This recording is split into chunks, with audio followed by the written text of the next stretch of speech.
തെരഞ്ഞെടുപ്പ് കമ്മീഷന്റെ വാർത്താ സമ്മേളനം അല്പസമയത്തിനകം ഉണ്ടാകും. വോട്ടർ പട്ടിക ക്രമക്കേട് വിവാദം ആണ് ഈ വാർത്താ സമ്മേളനം എന്ന് ശ്രദ്ധേയമാണ്. ബീഹാറിലെ വോട്ടർ പട്ടിക പരിഷ്കരണത്തിലും രാഹുൽ ഗാന്ധി ഉയർത്തിയ വോട്ടർ പട്ടിക ക്രമക്കേടിലും കമ്മീഷൻ പ്രതികരണം ഉണ്ടാകും.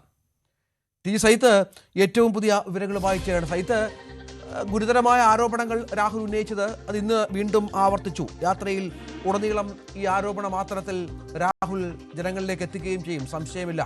കൃത്യമായി തന്നെ അതിന് മറുപടി പറയുകയാണോ ഇന്നത്തെ വാർത്താ സമ്മേളനത്തിന്റെ ഉദ്ദേശം?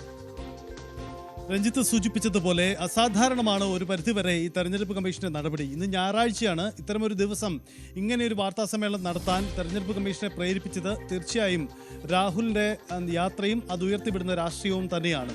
രാഹുൽ ഗാന്ധി നടത്തിയ ആരോപണങ്ങൾക്ക് മറുപടി പറയാൻ തന്നെ ഈ വാർത്താ സമ്മേളനത്തിൽ തെരഞ്ഞെടുപ്പ് കമ്മീഷൻ ശ്രദ്ധിക്കുമെന്ന് ഉറപ്പാണ്. പ്രത്യേക അജണ്ടയൊന്നും മാധ്യമങ്ങൾക്ക് മുന്നിൽ എന്ത് പ്രഖ്യാപനവുമായി ബന്ധപ്പെട്ടാണ് വാർത്താ സമ്മേളനം വിളിച്ചിരിക്കുന്നതെന്ന അറിയിപ്പൊന്നും നൽകിയിട്ടില്ല. പക്ഷേ രാഹുൽ ഗാന്ധി ഉന്നയിച്ച ആക്ഷേപങ്ങൾ, ഒപ്പം തന്നെ ബീഹാറിലെ വോട്ടർ പട്ടികയുമായി ബന്ധപ്പെട്ട് ഉയരുന്ന വിവാദങ്ങൾ, ഇതിനൊക്കെയുള്ള മറുപടിയും ആക്ഷേപങ്ങൾക്കുള്ള മറുപടിയായിരിക്കും തീർച്ചയായും വാർത്താ സമ്മേളനത്തിൽ തെരഞ്ഞെടുപ്പ് കമ്മീഷൻ നടത്തുക എന്ന് വ്യക്തമാണ്. പ്രത്യേകിച്ച് ഇന്ന് രാഹുൽ ഗാന്ധി യാത്ര ആരംഭിച്ചതിന് ശേഷമാണ് ഈ വാർത്താ സമ്മേളനം വിളിച്ചിരിക്കുന്നത്. അതുകൊണ്ട് തന്നെ യാത്രാ ഉദ്ഘാടന വേളയിൽ രാഹുൽ പറഞ്ഞ കാര്യങ്ങൾക്കുള്ള മറുപടി കൂടി ഈ വാർത്താ സമ്മേളനത്തിൽ ഉണ്ടാകുമെന്ന് നമുക്ക് പ്രതീക്ഷിക്കാം. അതുകൊണ്ട് തെരഞ്ഞെടുപ്പ് കമ്മീഷൻ വളരെ കരുതലിൽ തന്നെയാണ് ഇന്നത്തെ ഈ നീക്കം നടത്തുന്നത് എന്നതാണ് ശ്രദ്ധേയം.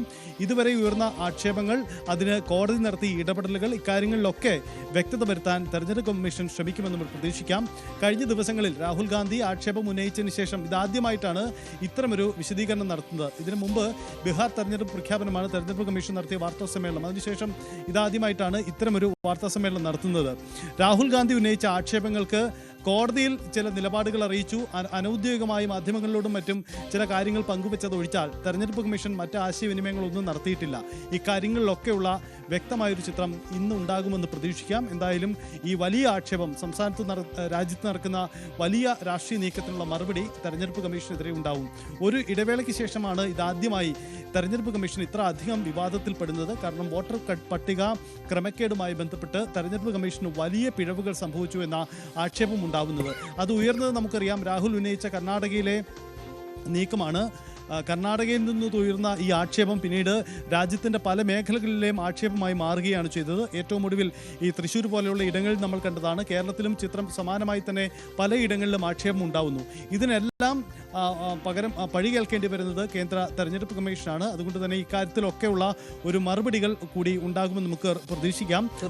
ഇതിനിടയിൽ നമുക്കറിയാം രാഹുൽ ഗാന്ധിയുടെ യാത്ര അത് ഇപ്പോൾ ഇന്ന് ആരംഭിച്ചു എന്നുള്ളതാണ്. അതിലും പ്രധാന അജണ്ടയായി രാഹുൽ മുന്നോട്ട് വെക്കുന്നത് വോട്ട് ക്രമക്കേടും വോട്ടർ പരിഷ്കരണവുമായി ബന്ധപ്പെട്ടുള്ള ബീഹാറിലെ വിഷയങ്ങളും മറ്റുമാണ്. വോട്ട് അധികാർ യാത്ര എന്നാണ് രാഹുലിൻ്റെ ഭാരത് ജോഡോ യാത്രയ്ക്ക് ശേഷമുള്ള വളരെ പ്രധാനപ്പെട്ട ഈ യാത്രയുടെ പേര് എന്നുള്ളതാണ് ഏറ്റവും പ്രധാനം.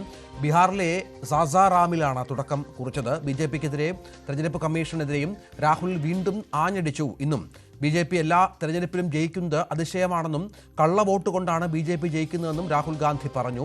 ബീഹാറിൽ നടക്കുന്ന വോട്ടർ അധികാർ യാത്രയുടെ ആദ്യ ദിനത്തിൽ സംസാരിക്കുകയായിരുന്നു വിമർശനം.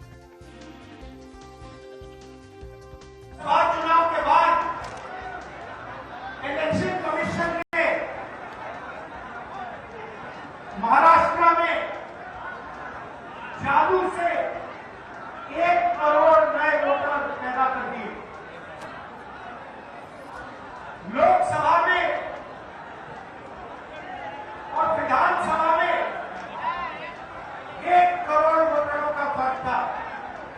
और भाई और बहनों, जहां भी ये नए वोटर आए वहां पर രാഹുൽ ഗാന്ധിയുടെ യാത്ര നമുക്കറിയാം. ഈ തെരഞ്ഞെടുപ്പ് വോട്ടർ പട്ടിക പരിഷ്കരണം ഏറ്റവും അധികം വിവാദം സൃഷ്ടിച്ചിരിക്കുന്നത് ബീഹാർ പോലെ തെരഞ്ഞെടുപ്പ് നടക്കാൻ പോകുന്ന വളരെ പ്രധാനപ്പെട്ട ഒരു സംസ്ഥാനത്താണ്. അടുത്ത ഈ വർഷം അവസാനത്തോടുകൂടി ബീഹാർ തെരഞ്ഞെടുപ്പ് ഉണ്ടാകുമെന്നാണ് മനസ്സിലാക്കേണ്ടത്. അവിടെയാണ് രാഹുൽ തൻ്റെ യാത്രയ്ക്ക് സാസാറാം എന്ന ബീഹാറിലെ സ്ഥലത്ത് നിന്ന് തുടക്കം കുറിച്ചിരിക്കുന്നത്. സൈത്ത്, ഇന്ന് ഇപ്പോൾ ഈ പറഞ്ഞതുപോലെ വീണ്ടും രാഹുൽ ഈ ആരോപണം ആവർത്തിക്കുന്നുണ്ട്. കമ്മീഷന് മറുപടി പറഞ്ഞേ മതിയാകൂ. ഈ യാത്രയിൽ ഉടനീളം രാഹുൽ ഇത് ഉന്നയിക്കുകയും ചെയ്യും, സംശയമില്ല. എന്തൊക്കെ തയ്യാറെടുപ്പുകൾ, ഏതൊക്കെ തരത്തിലുള്ള ക്രമീകരണങ്ങളാണ് ഈ യാത്രയ്ക്കായി ഒരുക്കിയിരിക്കുന്നത്?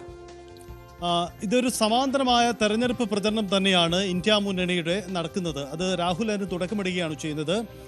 തെരഞ്ഞെടുപ്പ് കമ്മീഷനെതിരായ നീക്കത്തിന്റെ ഭാഗമായിട്ടാണ് ഇതിന്റെ പ്രഖ്യാപനമെങ്കിൽ കൂടിയും ബീഹാർ തെരഞ്ഞെടുപ്പ് മുൻനിർത്തിയുള്ള ഒരു തെരഞ്ഞെടുപ്പ് പ്രചരണം തന്നെയാണ് ഇതിലൂടെ കോൺഗ്രസും ഒപ്പം തന്നെ RJDയും അടക്കം ലക്ഷ്യമിടുന്നത്. തേജസ്വി യാദവ് ഈ യാത്രയിൽ ഉടനീളം പങ്കെടുക്കുന്നുണ്ട്. ബീഹാറിലെ വിവിധ ജില്ലകളിലൂടെ കടന്നു പോകുന്ന തരത്തിലുള്ള ക്രമീകരണമാണ് ഒരുക്കിയിരിക്കുന്നത്. അതുകൊണ്ട് ഈ യാത്രയുടെ ഓരോ വഴികളിലും ഉയരുന്നത് തെരഞ്ഞെടുപ്പ് കമ്മീഷനും കേന്ദ്ര സർക്കാരിനുമെതിരായ മുദ്രാവാക്യമാവും. സ്വാഭാവികമായും തെരഞ്ഞെടുപ്പ് കമ്മീഷനെ ഉപയോഗിച്ചുകൊണ്ട് രാജ്യത്തെ തെരഞ്ഞെടുപ്പ് നടപടിക്രമങ്ങളെ തന്നെ കേന്ദ്ര സർക്കാർ അട്ടിമറിക്കുന്നു എന്ന ആക്ഷേപം, വോട്ട് ചോരി എന്ന ആക്ഷേപത്തിലൂടെ കോൺഗ്രസ് ഉന്നയിച്ചു കഴിഞ്ഞു. ഇതിനൊക്കെയുള്ള മറുപടി ഇന്ന് ഇലക്ഷൻ കമ്മീഷന്റെ ഭാഗത്തു നിന്ന് ഉണ്ടാവേണ്ടതുണ്ട്.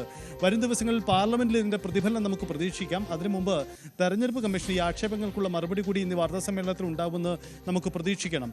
ഇതിനിടയിലാണ് ബീഹാറിലൂടെ നടക്കാൻ പോകുന്ന ഈ യാത്രയിലുടനീളം ഇന്ത്യ മുന്നണി നടത്താൻ പോകുന്ന രാഷ്ട്രീയ നീക്കം. അതിനുള്ള നീക്കങ്ങളിലെല്ലാം ഈ തരത്തിലുള്ള ആക്ഷേപങ്ങൾ തെരഞ്ഞെടുപ്പ് കമ്മീഷനെതിരെ ഉയരും.